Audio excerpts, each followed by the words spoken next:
Salam integritas, lantang kali ini kita coba akan membahas kasusnya uh, ijazah palsu dan fitnah atau istilahnya ujaran kebencian, yang dimana dalam hal ini dua kubu yang hampir 1-2 tahun ini berseteru. Di sisi sana ada Pak Jokowi didukung dengan para pendukung yang sangat militan. Namun di sisi lain juga ada kubunya Pak Roy Suryo dan kawan-kawan yang juga memiliki pendukung yang sangat militan. Nah, ini yang membuat kita prihatin. Kasus ini sudah terlalu cukup lama. Saya sebenarnya tidak terlalu tertarik dengan kasus ini karena memang lebih muatan politiknya lebih kental, sehingga yang harusnya persoalan hukum yang sangat ilmiah, ya kan? Namun karena ini jadi ditarik menjadi politik, sehingga ruang berpikir positif itu atau objektif hilang.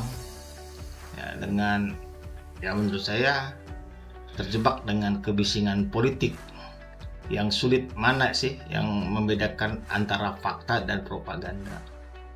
Nah, ini terus menerus, apalagi di media sosial kita sudah melihat, ya boleh dikatakan masyarakat kita memang sudah, untuk kasus ini sudah ada dua polarisasi atau terkotak-kotakan.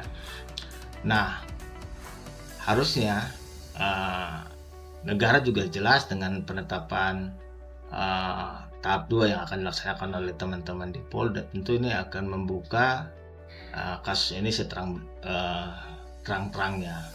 Apakah benar yang dituduhkan Mas Roy Suryo bahwa ijazah Pak Jokowi itu palsu, atau sebaliknya memang Mas Suryo yang melakukan fitnah, ya kan, atau pencemaran nama baik. Nah, negara harusnya memberikan jawaban melalui pengadilan yang dengan sangat transparan dan profesional.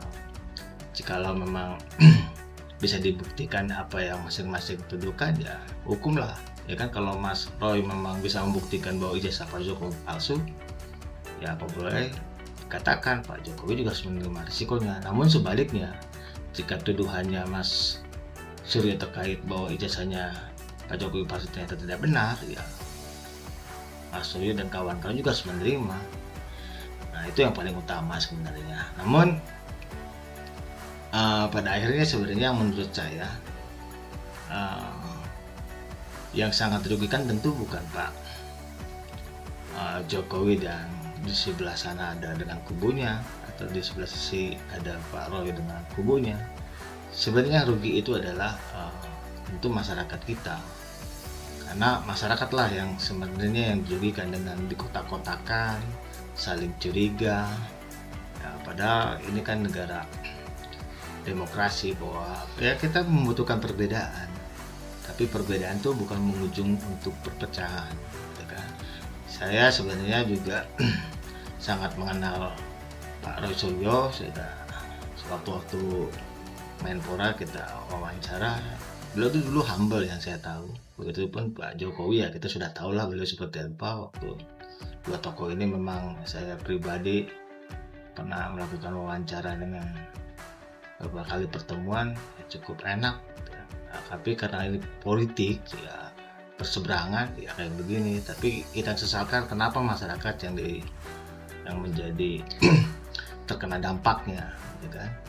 Dan semoga negara dalam hal ini juga harus bisa memberikan jawaban supaya kasus ini bisa diungkapkan secara terbuka, transparan. Itu sebenarnya, sehingga proses ini akan menjawab mana yang benar sebenarnya. Selama ini juga masyarakat juga bertanya-tanya.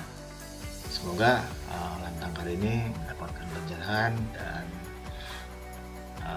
kiranya kita dijauhkan dari hal-hal fitnah, memecah belah anak bangsa. Jauh lebih mahal itu daripada politik yang harusnya hukum lah. Kita ini negara hukum, sehingga kita percayakan biarlah hukum lah yang menjawab ini semua untuk menentukan mana yang benar dan mana yang salah. Salam integritas.